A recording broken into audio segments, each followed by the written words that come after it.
Hello and welcome to my review of issue number 9 of the Warhammer 40,000 Conquest magazine. If you don't know what Warhammer 40,000 Conquest is, it's a subscription service run by Hatchett Partworks. It's available in the UK, South Africa, Australia, I think Spain, and rumour has it it's going to be available in other countries soon. So stay tuned to their website and Games Workshop's website for more information about that.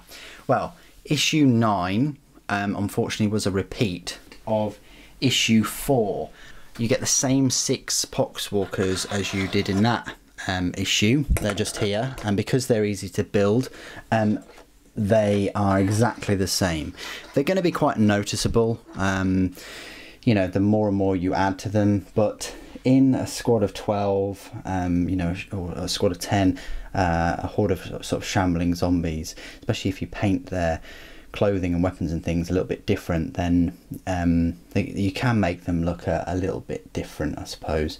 But yeah, it is a repeat, so it's £7.99 for the issue, and you're getting the same models as issue 4.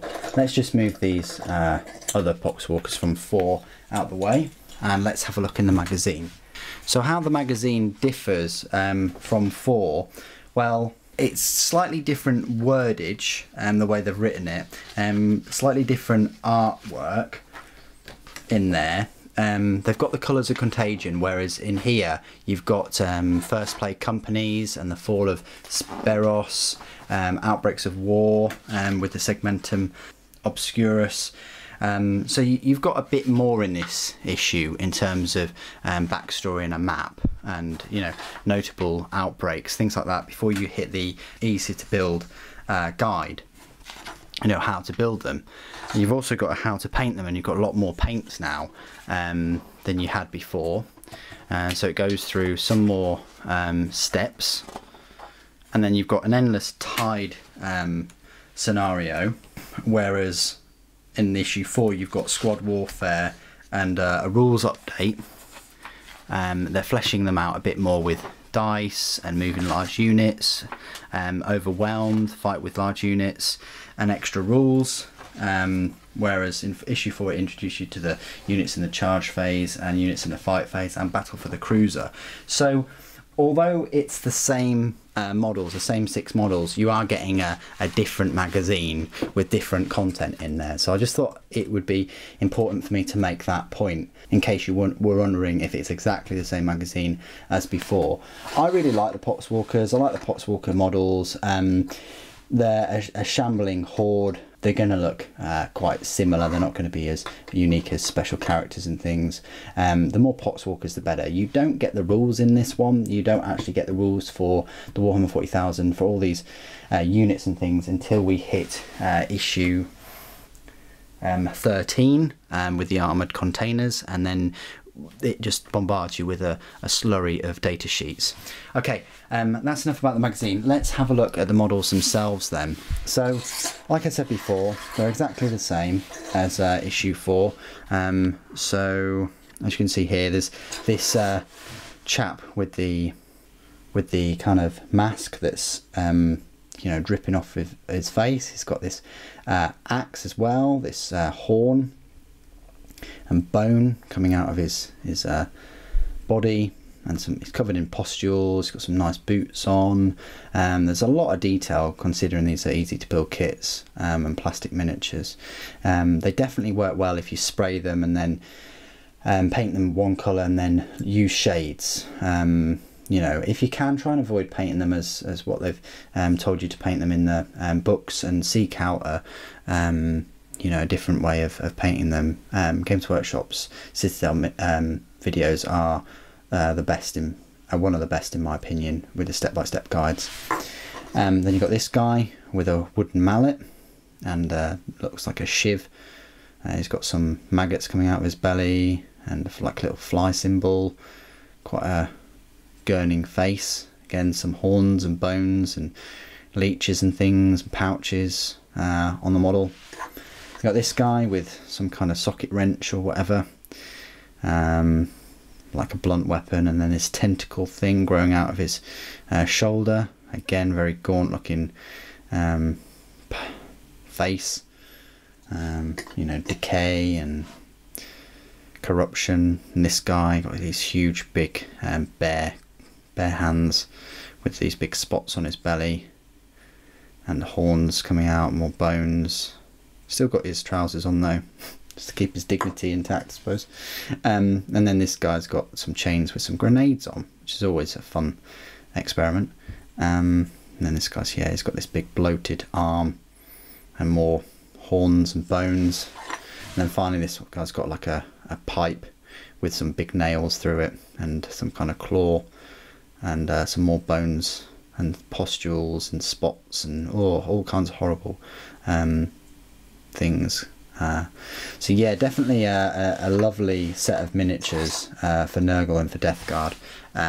Really sets the tone. So what I'll do now is just show you some size comparisons. So I've got a Space Marine here, standard Space Marine. He is a bit taller than the Poxwalker. It's on a bigger base, definitely more imposing.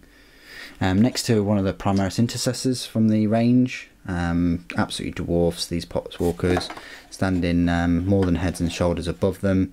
You know, this is sort of like the size comparison you kind of expect with a real Space Marine and a sort of human sized person, but these are the Primaris, so they are, you know, a bit bigger than even the normal Space Marines. And then compared to a normal Death Guard Plague Marine. Death Guard Plague Marine, definitely if you had a squad of these and these were surrounding them or near them, you could easily tell them apart. They're much more bulkier, got much more of a presence to the normal sort of smaller Poxwalkers. I've even got a Traitor Imperial Guardsman right here, just to give you a little size comparison. I thought this one might be very interesting. They are basically the same height, so these are the human, new size human figures. You want to call them. So yeah, comparing them to, I don't know if it is fair, comparing them to a normal Space Marine. Space Marine is a bit taller, you know, 7 foot tall or so. So I think those size comparison works with those three models. Anyway, that's the size comparisons over. What we'll do now is just go through all of the rules for them. So you'll find them in issue 13 of Warhammer 40,000 Conquest magazine. But you can also find them in the Death Guard Codex. And if you haven't already got the Codex and you're going through this Conquest subscription, I strongly suggest you get the Death Guard Codex and the Space Marine Codex if you can afford them, because they just blow open the world of Warhammer 40,000 and these two particular armies. I really hope that Hatchett Partworks does this Conquest series again, but with Eldar and Necrons, or Tau and Tyranids, you know, another two different factions. That would be great, but we'll see.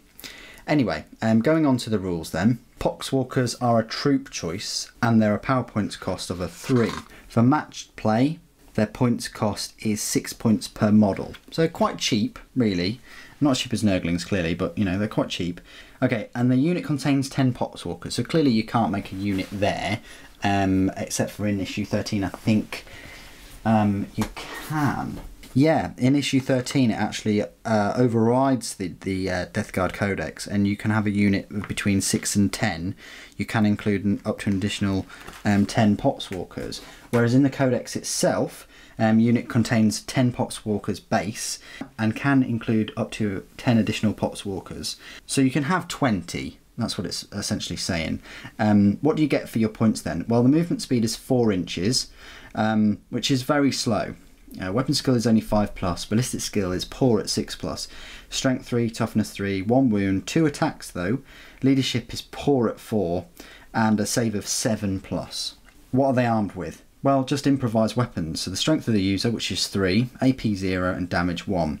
Their abilities though, they have disgustingly resilient, Curse of the Walking Pox, which is each time an enemy infantry model is slain by a Poxwalker in the fight phase, add 1 model to the Poxwalker's unit. That's brilliant. That's really good. So you got 20 of them. These Poxwalkers kill an enemy model, you just add another model to the Poxwalker's unit. That's pretty good. It's sort of like a meat grinder kind of thing. Mindless. This unit never has to take morale tests. That's brilliant. So they can just go along, minding their own business, never take morale tests. And Diseased Horde. You can add 1 to all hit rolls for this unit in the fight phase if it contains more than 10 models. That's brilliant. So if it's got over 10 models, you want to have over 10 really, in my opinion, you can add 1 to the hit rolls, which on a weapon skill 5+ is really going to help them out. The keywords: Chaos, Nurgle, Heretic, Astartes, Death Guard, Infantry and Potswalkers. I think they're a really, really cool unit. I love the idea of like the Walking Dead kind of zombie units that are just mindless, and they're just, you know, they're just a big horde, an endless horde.